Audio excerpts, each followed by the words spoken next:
ભાજપ વિરોધી સૂત્રોચ્ચાર સાથે હાથમાં પ્લેકાર્ડ લઈને મોટી સંખ્યામાં વિદ્યાર્થીઓ રેલી સ્વરૂપે વાસદા ધારાસભ્ય અનંત પટેલની આગેવાની હેઠળ કલેક્ટર કચેરીએ પહોંચ્યા. ભાજપ સરકારનો પોસ્ટ મેટ્રિક શિષ્યવૃત્તિ રદ કરવાનો તગલકી નિર્ણયને રદ કરવામાં આવે અને આદિવાસી બાળકો માટે મેનેજમેન્ટ કોટામાં પ્રવેશ મેળવ્યા બાદ મળતી શિષ્યવૃત્તિને પુનઃ બહાલ કરવામાં આવે તેવી માંગ સાથે વાસદા ચીખલીના ધારાસભ્ય અનંત પટેલની આગેવાનીમાં આહવા નગરના બિરસા મુંડા સર્કલથી કલેક્ટર કચેરી સુધી ભાજપ વિરુદ્ધ સૂત્રોચ્ચાર નારેબાજી કરી. હાથમાં પ્લેકાર્ડ લઈને મોટી સંખ્યામાં વિદ્યાર્થીઓ રેલી સ્વરૂપે કલેક્ટર કચેરીએ પહોંચ્યા હતા અને કલેક્ટરને આવેદનપત્ર આપી પોતાનો વિરોધ નોંધાવ્યો હતો.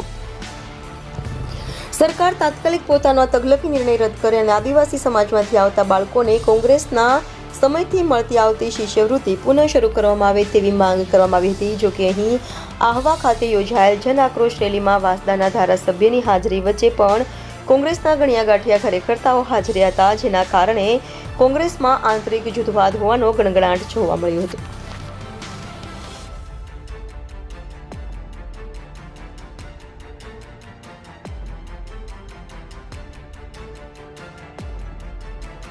દસથી કોંગ્રેસ શાસનમાં જે પોસ્ટ મેટ્રિક શિષ્યવૃત્તિ ચાલતી હતી, જેમાં કેન્દ્ર સરકારના 75% સહાય અને રાજ્ય સરકારની 25% સહાયમાં આદિવાસી સમાજના વિદ્યાર્થીઓ વેકન કોટામાં પ્રવેશ મેળવતા હતા અને એમને ફ્રીમાં ભણવાનું મળતું હતું. ત્યારે અત્યારના નવા પરિપત્ર પ્રમાણે પોસ્ટ મેટ્રિક શિષ્યવૃત્તિ બંધ કરી દેવાના જીઆરથી આદિવાસી સમાજના વિદ્યાર્થીઓનું શિક્ષણ લૂંટાઈ જવા પામ્યું છે અથવા હવે પછી આદિવાસી સમાજના વિદ્યાર્થીઓ આગળ ભણી શકવાના નથી.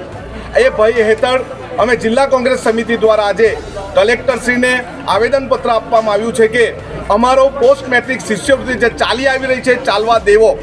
અગર આ જો બંધ કરવામાં આવશે તો અમે આવેદનપત્ર આપ્યા બાદ અમારું આંદોલન હજુ તેજ કરીશું. અમે ધરણા પ્રદર્શન કરીશું અને કલેક્ટર કચેરીનો ઘેરાવો જેવા કાર્યક્રમ પણ કરીશું. અમે જુદા જુદા જિલ્લામાં આવા કાર્યક્રમ કરવાના છે. અમારી માત્ર એક જ માંગણી છે, જે રીતે આગળથી ચાલી આવે છે એ રીતે પોસ્ટ મેટ્રિક શિષ્યવૃત્તિ ચાલુ રહેવી જોઈએ.